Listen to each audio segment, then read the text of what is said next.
Is this your first time eating Portuguese food on your first trip to Lisbon? Wow. Do you want to experience the quintessential Portuguese cuisine but without the hassle? Watch this guide on the top 10 Lisbon eats. Let's just start with number 10, octopus. Boiled and baked octopus is one of Portuguese signature dishes you can find in most restaurants. If you want a recommendation, check this place out. It's near the St. George Castle viewpoint, and it offers authentic dishes for reasonable prices. And if you've never tried octopus before, I suggest you try grilled one first and warm yourself up to this meaty and comforting delicacy from the sea. Oh, so good. I have to eat my octopus. Bye now. Well, I'm just getting started. Pair octopus with a glass of port wine. Born in Portugal, this sweet fortified wine is a must-try in Lisbon. It's just sweet, but sweetness just evaporates right away. And then like kind of a strong alcohol kicks in. Most restaurants serve port wine, so you don't really have to look for them unless you are a wine enthusiast like us.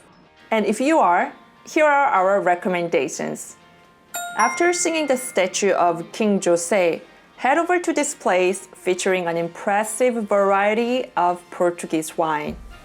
If you're interested in port wine related souvenirs, you should go to Taylor's Port near Alfama district. Note that the wine tasting here can be quite pricey. Rosé port. It almost tastes like a Ginjinha. Oh, okay. Yes. And what is Ginjinha, you ask?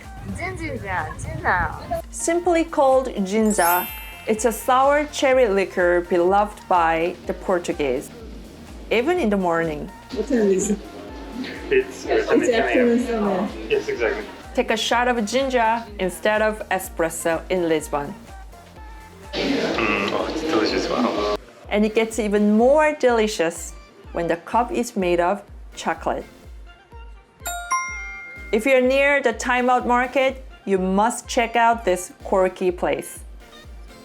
Take this out. So good. Go ahead and grab a bottle of ginger. And you know what else you can grab? Canned fish. Portugal takes canned fish to another level. You can easily spot a number of stores that are dedicated to selling tinned seafood. For example, this particular brand has several locations in Lisbon and boasts extensive collections, making a great souvenir stop for travelers. There are 6 locations in Lisbon. Go to their website to find out the nearest location for you. Good boy. Good boy. Good boy. Speaking of being good, grilled sardines are so good in Portugal, although it's not the easiest fish to eat. Take it out. Can I eat the bones? Some you can, yeah. Some try. you can. It's very like a thin bones. To have a more authentic experience, I suggest you have this food outside at a waterfront restaurant like this. But if you're getting a little bit tired of seafood, go for Piri chicken. I had it in Algarve, the southern region of Portugal, where this dish actually originated from. It was delicious, and I think it's one of those foods that you can't go wrong with. Just pick a place and try it. Number 5, Bacalhau. It's a dried and salted codfish that started as a sustainable form of food during the exploration era in the 14th century. Today, there are hundreds of recipes to cook bacalhau. For instance, Pastel de Bacalhau is a fritter. Oh no.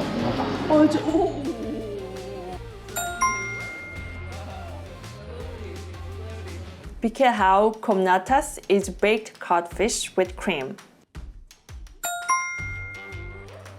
If you're making a day trip to Sintra, make sure to dine here when you're back in Lisbon, a medieval-themed bar, Troubadours. Having spent all day in the palaces and fortifications, there's no better place to cap the day off than this tapas bar. Grill a sausage on an open flame at your table. Have a mead wine in a ceramic cup.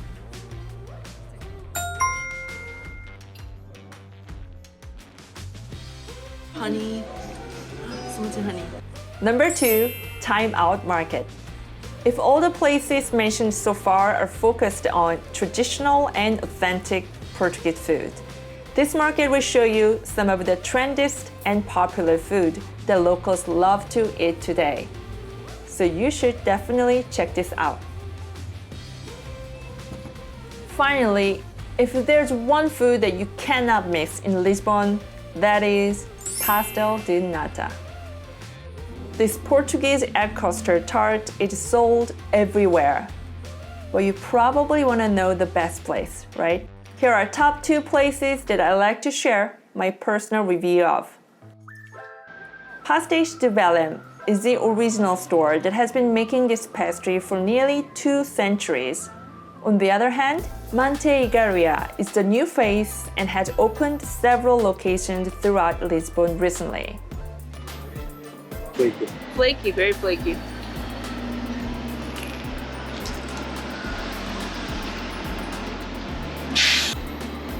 Yeah, I like the other one better. Too flaky, and it doesn't have this strong honey flavor. It's traditional, but As you may have already guessed, I liked Manteigaria much more. wow, it's perfectly burnt. So sweet. Oh my gosh, I'm gonna have this every day. The crunch is so oily on the outside, which is great. I also like the fact that they show customers how the pastry gets made through a visible kitchen. By understanding the process, I get to appreciate this artisanal pastel de nata even more. With that being said, I think the original Pastel de Belém is still worth a visit. Okay, that's it for the top 10 Lisbon eats. What's your favorite? And what other travel tips you want to know about Lisbon? Let me know in the comments below. If you enjoyed this video, don't forget to hit subscribe. I'll come back with a new video next week. Thanks for watching.